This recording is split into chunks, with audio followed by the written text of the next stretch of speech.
No coração pulsante de Lisboa, onde as ruas empedradas ecoam segredos antigos, Sofia abriu a porta do apartamento com as mãos trêmulas, o coração batendo como um tambor de fado. Lá estava ela, a mentora que um dia prometeu salvá-la de si mesma, Isabel, com o mesmo olhar penetrante que outrora fizera questionar sua própria essência. Eu sou lésbica, disparou Sofia, as palavras explodindo como um trovão inesperado, e o silêncio que se seguiu foi o prelúdio de uma tempestade que abalaria tudo o que elas conheciam. Sofia, com seus 28 anos, sempre fora a ovelha negra da família conservadora. Cresceu em uma casa onde a tradição católica ditava as regras e qualquer desvio era visto como uma afronta ao divino. Seu pai, um pescador aposentado de Setúbal, e sua mãe, uma devota frequentadora da igreja de São Roque, esperavam que ela seguisse o caminho reto: casamento, filhos, uma vida previsível. Mas Sofia sentia algo diferente desde a adolescência. Aos 16, confidenciou seus sentimentos confusos a Isabel, a amiga mais velha da família, uma psicóloga respeitada na comunidade, conhecida por ajudar jovens com confusões emocionais. Isabel, então com 35 anos, aceitou o papel de mentora, mas o que se seguiu foi uma série de sessões disfarçadas de terapia, onde ela tentava corrigir Sofia, sugerindo que era apenas uma fase, uma influência da mídia moderna, ou pior, uma rebelião contra Deus. As memórias voltavam agora como ondas do Tejo. Sofia recordava as noites em que Isabel a levava a retiros espirituais, onde padres falavam de pecados da carne e da necessidade de pureza. Você é forte o suficiente para escolher o certo, dizia Isabel, com uma convicção que beirava o fanatismo. Sofia tentava acreditar, namorava garotos da escola para provar a si mesma, mas cada beijo forçado era uma ferida aberta. Aos 20, ela fugiu para a universidade em Coimbra, onde pela primeira vez se permitiu explorar sua identidade. Lá conheceu Maria, uma estudante de artes que a fez sentir viva, mas o relacionamento terminou em dor quando Maria não suportou a pressão de esconder tudo. De volta a Lisboa, Sofia trabalhava como designer gráfica em uma agência no Bairro Alto, um bairro boêmio que contrastava com sua educação rígida. Ela mantinha contato esporádico com a família, mas evitava Isabel, que se tornara uma figura proeminente em círculos conservadores, defendendo terapias de conversão veladas como orientação espiritual. O que Sofia não sabia era que Isabel carregava seu próprio segredo, um fardo que a corroía por dentro. Aos 48 anos agora, Isabel era casada com um homem bom, mas sem paixão, e mãe de 2 filhos. Sua vida era uma fachada perfeita, mas noites insones revelavam desejos reprimidos, ecos de uma juventude onde ela mesma questionara sua orientação. Naquela noite fatídica, Sofia decidira confrontar o passado. Ela marcara o encontro em seu pequeno apartamento, decorado com posteriores de artistas lésbicas como Frida Kahlo, um ato de rebeldia sutil. Isabel chegou pontualmente, vestida com elegância discreta, um lenço de seda ao pescoço. O que há de tão urgente? Perguntou ela, sentando-se no sofá gasto. Sofia respirou fundo, o ar carregado de tensão. Eu preciso te dizer algo que você tentou apagar de mim anos atrás. As palavras saíram como um soco e Isabel empalideceu, seus olhos se arregalando em choque. A conversa escalou rapidamente. Sofia relatou suas experiências, as noites de choro sozinha, a sensação de ser uma estranha em seu próprio corpo. Você me fez acreditar que eu era quebrada, acusou ela, a voz tremendo de raiva contida. Isabel defendeu-se, argumentando que agira por amor, para protegê-la de uma sociedade que não aceitava diferenças. Em Portugal, as coisas mudaram, mas não tanto quanto você pensa. A igreja ainda influencia, as famílias rejeitam. Mas Sofia interrompeu. E você? Por que insistiu tanto? Era medo do que eu representava para você mesma? O ar ficou elétrico. Isabel hesitou e, pela primeira vez, Sofia viu uma rachadura na armadura da mentora. Eu só queria o melhor para você, gaguejou ela, mas seus olhos traíam algo mais profundo. A discussão se estendeu por horas, com Sofia exigindo respostas e Isabel desviando, citando versos da Bíblia que outrora usara como escudo. No final da noite, Isabel saiu apressada, deixando Sofia sozinha com uma vitória amarga. Mas o que viria a seguir mudaria tudo. Nos dias seguintes, Sofia sentiu uma mistura de alívio e ansiedade. Ela confidenciou ao ocorrido a sua melhor amiga, Ana, uma ativista LGBT em Lisboa. Ana a encorajou a se abrir mais, talvez até para a família. Você merece viver autenticamente, disse Ana, em um café no Chiado. Mas Sofia hesitava, sabendo o custo. Sua mãe já sofria com problemas de saúde e o pai era inflexível. Enquanto isso, Isabel lutava internamente. Em casa, com o marido dormindo ao lado, ela revivia memórias suprimidas, um amor adolescente por uma amiga da escola, abafado pelo medo e pela pressão social. Isabel decidiu confrontar seus demónios. Ela marcou uma sessão com um terapeuta progressista, algo que nunca considerara antes. Lá, as palavras de Sofia coavam: era medo do que eu representava para você mesma? Pela primeira vez, Isabel admitiu para si que talvez sua insistência em curar Sofia fosse uma projeção de seu próprio conflito. Mas admitir isso significaria desmoronar sua vida construída com tanto cuidado.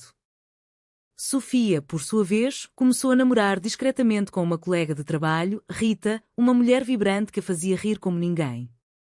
Mas o fantasma de Isabel pairava. Uma semana após o confronto, Sofia recebeu uma mensagem: precisamos conversar novamente. Há algo que você precisa saber. O coração de Sofia acelerou. O que poderia ser? O segundo encontro aconteceu em um parque tranquilo no Príncipe Real, onde árvores centenárias testemunhavam confidências. Sofia chegou cedo, o sol filtrando através das folhas, mas seu humor era sombrio. Isabel apareceu, visivelmente abatida, olheiras profundas marcando seu rosto. Eu não fui honesta com você, começou ela, sentando-se no banco de madeira. Sofia cruzou os braços, preparada para mais defesas. Mas o que veio foi uma confissão que abalou suas fundações. Isabel revelou que, anos antes de conhecer Sofia, ela própria havia experimentado atração por mulheres. Aos 20, na Universidade no Porto, ela se apaixonara por uma colega de quarto, mas o medo de rejeição familiar a fizera enterrar esses sentimentos. Eu me convenci de que era errado, que precisava ser normal. Casei-me, tive filhos, construí uma carreira ajudando outros a fazer o mesmo. Sofia ouvia atonita, a raiva dando lugar a uma pena inesperada. Então você tentou-me curar porque não conseguiu se curar a si mesma? Isabela sentiu, lágrimas escorrendo. Sim. Ver você lutando me lembrava de mim. Eu pensei que se pudesse te salvar, justificaria minha própria escolha. A revelação era um terremoto. Sofia sentiu uma mistura de traição e compreensão. Você me machucou profundamente. Anos perdidos em dúvida, em negação. A conversa virou um dilúvio emocional, com Isabel pedindo perdão, e Sofia debatendo se poderia concedê-lo. Enquanto isso, a família de Sofia começava a suspeitar. Sua mãe, Dona Maria, notara a distância crescente e pressionava por visitas. Em uma ligação, ela mencionou casualmente: Isabel me disse que vocês se reencontraram. Ela está preocupada com você. Sofia gelou. Isabel havia falado com a família? Isso era uma traição? Confrontando Isabel mais tarde, descobriu que sim, mas apenas para sondar o terreno, temendo pela reação deles se soubessem a verdade. A tensão escalou quando Sofia decidiu contar à família. Em uma reunião em Setúbal, à mesa farta de peixe grelhado, ela anunciou: eu amo mulheres. Sempre amei. O pai se levantou bruscamente, o rosto vermelho de fúria. Isso é uma doença. Isabel pode te ajudar novamente. A mãe chorava, implorando para que rezasse. Sofia saiu dali destruída, mas determinada. Rita a apoiou, mas o relacionamento delas começou a sofrer com a pressão externa. Isabel, vendo o caos que ajudara a criar, decidiu intervir. Ela visitou a família de Sofia, defendendo-a pela primeira vez. O que fizemos foi errado. O amor não é algo para curar. O pai expulsou, acusando-a de traição. Em casa, o marido de Isabel questionou sua súbita mudança de opinião, levando a uma discussão acalorada onde ela quase revelou seu segredo. Sofia, ferida pela rejeição familiar, mergulhou no trabalho, mas o estresse a consumia. Ana a convidou para um evento LGBT no Lisboa Factory, onde ela encontrou comunidade e força. Lá, ouviu histórias semelhantes, de rejeição e resiliência. Mas uma sombra pairava, rumores de que Isabel planejava se divorciar, abalando a comunidade conservadora. Em uma noite chuvosa, Sofia recebeu uma ligação de Isabel. Meu marido descobriu tudo. Ele encontrou cartas antigas. Sofia correu para o apartamento de Isabel, encontrando-a desolada. Eu o perdi, mas talvez ganhe a mim mesma. Pela primeira vez, elas conversaram como iguais, compartilhando dores semelhantes. Mas a proximidade gerou uma atração inesperada, complicando tudo. A atração entre Sofia e Isabel crescia como uma chama proibida, alimentada por vulnerabilidades compartilhadas. Elas se encontravam em cafés escondidos no Alfama, trocando olhares que diziam mais que palavras. Sofia lutava contra isso. Isabel era sua mentora, a mulher que a traíra. Isso é loucura, confidenciou Rita, que sentia o distanciamento. Rita terminou o namoro, acusando Sofia de não estar presente. Você está obcecada pelo passado. Isabel, por sua vez, enfrentava o divórcio. Seus filhos, adolescentes, reagiam com confusão e raiva. Por que agora, mãe? Perguntava o mais velho. Isabel explicava o melhor que podia, mas o custo era alto. Amigos a abandonavam, a carreira sofria com boicotes de clientes conservadores. Ela se juntou a um grupo de apoio para mulheres lésbicas tardias, encontrando solidariedade, mas o peso da culpa por Sofia persistia. A família de Sofia piorava as coisas. O pai a deserdou, e a mãe, dividida, ligava chorando. Volte para casa, filha. Podemos rezar juntas. Sofia recusava, mas a solidão a corroía. Em um momento de fraqueza, ela cedeu à atração por Isabel, um beijo impulsivo em uma ponte sobre o Tejo. Mas o remorso veio imediato. Isso é vingança? Ou amor verdadeiro? O conflito interno de Sofia atingiu o pico quando descobriu que Isabel havia recomendado terapias semelhantes a outras jovens. Confrontando-a, gritou: "Quantas vidas você destruiu?" Isabel admitiu, pedindo ajuda para reparar. Juntas, elas planejaram uma palestra em uma associação LGBT em Lisboa, expondo os perigos das terapias de conversão. Mas o evento atraiu protestos de grupos conservadores, incluindo o pai de Sofia. No dia da palestra, o caos irrompeu. Manifestantes gritavam insultos e o pai de Sofia apareceu, confrontando-os publicamente. "Você corrompeu minha filha", berrou ele para Isabel. Sofia defendeu-a, revelando a hipocrisia. "Ela estava tão presa quanto eu." A mídia cobriu o evento, transformando-as em símbolos de mudança, mas o preço foi isolamento familiar. Isabel perdeu a custódia parcial dos filhos, que optaram por ficar com o pai. Sofia, vendo o sofrimento, questionava se valer a pena.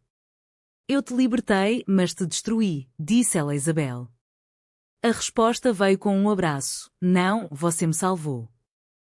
Com a exposição pública, Sofia e Isabel se tornaram alvos de ódio online. Mensagens ameaçadoras chegavam, forçando-as a mudar rotinas. Sofia deixou o emprego, abrindo um estúdio freelance focado em arte queer. Isabel reconstruiu sua prática terapêutica, agora ajudando a comunidade LGBT. Mas o relacionamento delas evoluía para algo profundo, apesar das objeções. Ana alertava Sofia: "Isso é tóxico. Ela te machucou." Sofia debatia internamente, pesando o perdão contra a dor. Em uma viagem a Sintra, cercadas por palácios encantados, elas discutiram o futuro. "Eu te amo, mas o passado nos assombra", confessou Sofia. Isabel prometeu provar sua mudança, voluntariando em abrigos para jovens rejeitados. A mãe de Sofia, enfim, estendeu um ramo de oliveira. Em uma visita surpresa, ela admitiu: "Eu errei. O amor de Deus é para todos." Mas o pai permanecia inflexível, dividindo a família. Sofia aceitou a mãe de volta, mas com limites. Um golpe veio quando os filhos de Isabel a confrontaram, acusando Sofia de ser outra mulher. "Você destruiu nossa família", gritou a filha. Isabel defendeu Sofia, mas o dano foi feito. Elas decidiram dar um tempo, focando na cura individual. Sofia viajou para o Algarve, buscando paz nas praias.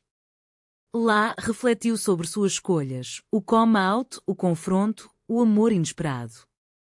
Valeu o preço? Ao retornar, encontrou Isabel mais forte, tendo reconquistado parte da família. A reconciliação culminou em um jantar familiar tenso, onde Sofia e Isabel enfrentaram todos.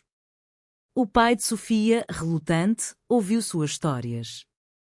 Eu não entendo, mas não quero te perder, murmurou ele. Os filhos de Isabel, aos poucos, aceitavam a mãe.